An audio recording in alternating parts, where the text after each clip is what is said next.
Hey, what's up guys? Joseph Gonzalez here from Permission to Be Wealthy. You probably have noticed that we haven't made a lot of videos recently. That's because we've had a lot of changes. We went from living in Singapore to now living in Bali, waiting for our visas for Portugal. So there's been a lot of changes going on. So apologies if you haven't seen a lot of videos from us, but in today's video, what we're going over is, can your children become millionaires by only investing $5 per day? So in order for you to follow along in this video, what I want you to do is go to Google and search for investment calculator or compound interest calculator. And then what I want you to do is, as I'm going through the numbers, I want you to plug in these numbers for you, your family, and for your kids so you can actually follow along and see how this is actually a reality and how a lot of people who have been millionaires and made their kids millionaires have done it this way. So make sure you go to Google, look for compound interest calculator, and plug in the numbers as we talk about them. Now, what I hope you gather from this video is that this will be very life-changing, a video that's going to take you and your children, primarily your children, into a different place than you thought was possible. You're going to be able to help your children become millionaires. And that's what I really want you to get from this video, because my parents would have showed me how to do this. I think that I would have been in a lot different place than we are now. Not that we're not in a great place, we've worked really hard for that, but probably would not have to work as hard to get what we want. Although we are very comfortable and very happy with what we have, I would like to have had an extra million or $600,000+ in my investment account, but I hope that you, by watching this video, can do that for your children. So if they're making videos in the future or talking about what you've done for them, the amount of gratitude they have for you is going to be tremendous. And you being able to look at life and look at their life and say, this is what I was able to do for my kids for $5 per day. Now, I think the goal for most of us as parents is to give our children a better life than we've had or currently have. Now, in this video, the goal is to make sure that you're able to do that for your kids with, again, $5 per day, investing $5 per day. And then that's going to be something that you're able to do without actually having to go get a new job, without actually having to go out and do a ton of side hustles. Now, not saying that you can't do that, because that's just going to expedite the process and get your kids there much faster, help them become millionaires. But the goal, I think, in most of our lives is to make sure our children are living a better life than we have. And just like our parents were trying to give us a better life than they had. So we're always trying to up level and create that generational wealth. And that's what this video is meant to be able to do. So here's how we're gonna do this. I'm gonna tell you a story about two best friends who were taught two different approaches on how to manage money. Now, as I tell the story, what I want you to do is I want you to imagine your kid being one of these kids that's in the story, so that you can think, truly think, and manifest what you want your kid to become and who you want your kid to become financially. And I think by putting your kid in the place of either one of these two young children that I'm going to be telling the story about, or young boys or girls in this instance, you want to make sure that you're putting your kid in the place of the story and decide who you want your child to be in the future. So here's how the story starts. You have two kids. You have Pete and you have James. Now, Pete grows up in a traditional household, and then James grows up in a wealthy household. The cool thing is, both these kids are best friends, went to the same school, had the same bikes, played at the same playgrounds, played the same sporting event centers. They're almost identical. The only difference that we see in these two young men, and again, you can place women in this or girls, however you want to look at it, or whoever you're raising in your household. The only difference was what their parents taught each of them. And so this is the really important part that you need to make sure you pay attention to, write down, internalize, and think about for your kid. So here's the difference. Pete grew up in a traditional household, great home, both parents, they took care of him. Again, if you're a single parent, it's fine as well. But traditional household, went to the same schools again as James. But the difference was, Pete's parents said, here's what I need you to do. I need you, for every dollar you earn, if you're doing a paper route, you're mowing lawns, whatever you're doing, $5 per day. All right, $150 per month. I need you to put that in a savings account. Great advice, I think, right? At least from where I grew up. That was very decent advice. Save your money. Now, on the other hand, you have James. James grew up in a wealthy household. Nice, large house, swimming pool, all those things that you can think of that a cool kid has. The difference here is that James was actually told to every dollar that he earned, whether from his paper route, because he still had to work hard, by the way. It's not like he was just given money. If you're doing your paper route, you're mowing lawns, you're doing car washes, you're babysitting, whatever you're doing, every $5 that you earn, I want you to go put that into an investment. We'll help you set that investment up, and that's what we want you to do. So that's the difference in the two kids at the moment. Everything else is the same. Again, Pete is out there, he's doing the same thing. James is out there doing the same thing. The difference is the advice that they got. Pete, his family was told him, hey, go out and save your money. And James' family said, hey, go out there and invest every single dollar.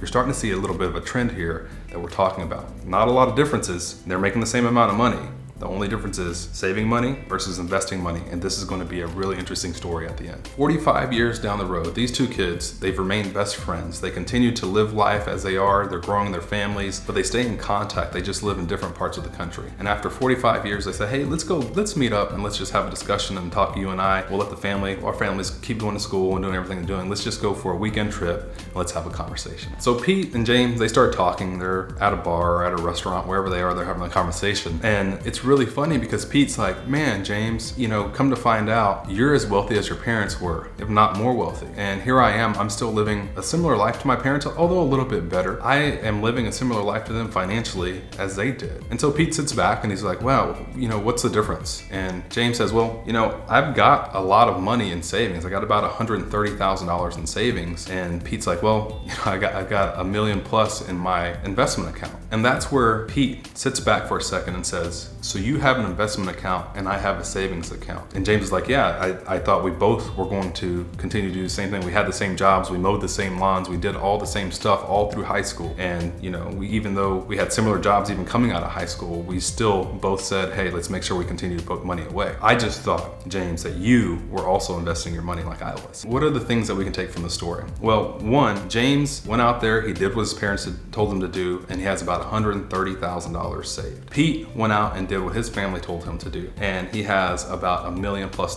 saved. The interesting thing that you need to take from the story, or one of the interesting things that you need to take from the story is, number one, you need to start investing for your kid as soon as possible. And the reason that you want to start investing for your child as soon as possible is because you don't want them to have to work as hard as you did to even have a better life than you did. You want them to understand and know that money can go out there and work even harder than they're working to make more money.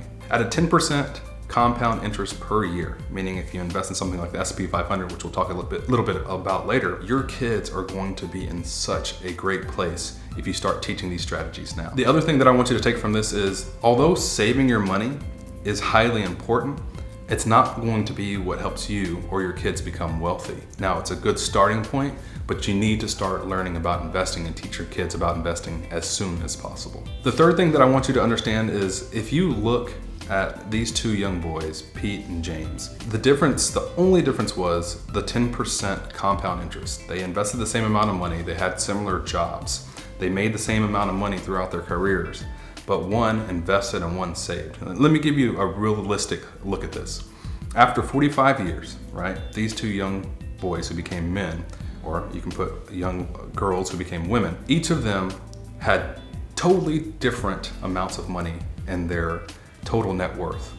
One had $130,000 saved, the other one had $1.3 million saved. Now listen to this, Pete and James have about a 10 times the difference in their money, meaning that one has $130,000 and the other has 10 times that amount. That means that the one who has $1.3 million makes what the other one who has $130,000 every single year. So let me say that one more time in another way. $1.3 million times 10% is $130,000 just by investing.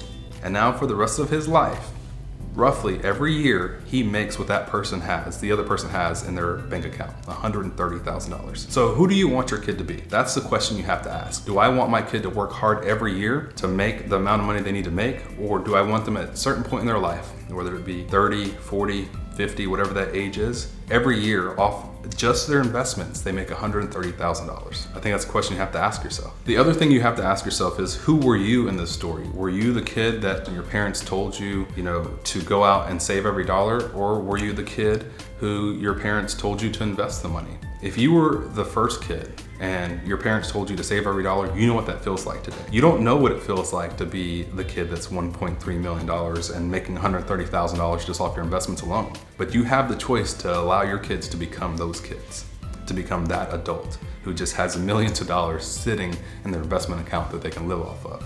And then your grandkids and your great grandkids can now start getting and reaping the benefits from that off of $5 a day. So the main difference that we can take from the story between the two young boys is that one had parents that said save money and one had parents that said invest money. At some point in their genealogy, in their family line, somebody said, hey, I think it's a good time or a good idea to start investing. And the other family just kept saving money. Both not terrible strategies, but one obviously far surpasses the other one. And so you have to decide as a parent, who am I gonna be as a parent? Am I just gonna let my kids bust their tail for the rest of their lives to, have a better life, and I send them to school and all that stuff is good? Or am I gonna send them to school, still teach them to be smart and work hard, and at the same time make all this money through investments? Okay, so here's what we're gonna do now. I wanna do an exercise live for you so that you can go through this, and we're gonna work our way into $1 million. So I want you to go to your computer or pull out your phone and go search for investment.gov or a compound interest calculator. Probably search for compound interest calculator on Google. And then what you're gonna do is you're actually gonna plug these numbers in with me as we go through these numbers so you can see how your kid can become a millionaire using these particular numbers, $5 per day. Okay, now that you've gone to your computer and you search for, or on your phone, search for compound interest calculator, here's how the numbers are going to shake out and work out. Here's what you're gonna do. Number one, where it says initial investment, I want you to go ahead and type in $5. Now under monthly contribution, I want you to type in $150. Basically that's $5 times 30 days is $150, so $150 per month. For length of time, I want you to put in 45 years. And then for estimated interest rate, I want you to put 10%. And then where it says interest rate variance, I want you to put in 2%. So basically what we're doing here is we're saying every year it's gonna earn between 6 to 8%. And I'm gonna tell you how the numbers should shake out. So you go ahead and hit calculate to see what those numbers look like. So if you typed in the numbers just like I said, what you should be seeing is anywhere from $695,000 to $2.4 million in a 45-year time frame, investing $5 per day. Can you imagine $150 per month or $5 per day? Your kid can have $695,000 that they can live off of and support whatever they're doing, or $2.4 million. I want you to think about that for a minute. That's a lot of money for just about anybody in the world. So you're probably wondering, well, why is $695,000 to $2.4 million? Why is there such a big variance, a difference there? Well, that 2% is such a big deal, right? So again, the sooner you get started and the more that you start looking at investments that make you more percentage every year and they compound over time, the more money you can possibly make, or in this instance, your kid can make. They're investing in the right things. And by the way, I don't think anybody's kid or yourself, if your parents taught you to do this or you were doing this, is gonna complain about having $695,000 of net worth just from investing $5 per day. So don't feel bad if you only get to start with $5 per day. And if you can continue to increase that every single day or every single month, just the faster that your kid can become a millionaire. Maybe they'll take care of you one day, we'll see. Now you're probably sitting here saying, Joseph, what can I possibly invest in that's going to give me a 10% return every year for my kid that's gonna compound for the next 45 years and make them a multi-millionaire? What's gonna get them to $2.4 million? Well, if you enjoyed this video and you learned something from it, first, make sure you like and subscribe and give yourself permission to be wealthy. Number two, make sure you check out this video where I actually go in depth about exactly what to invest in, meaning the S&P 500, and you don't know what that is, make sure you watch this video and we're gonna take you along the journey. But the most important thing is give yourself time, make sure you're consistent, and make sure you're teaching your kids to give them permission to be wealthy. And we'll see you guys in the next video.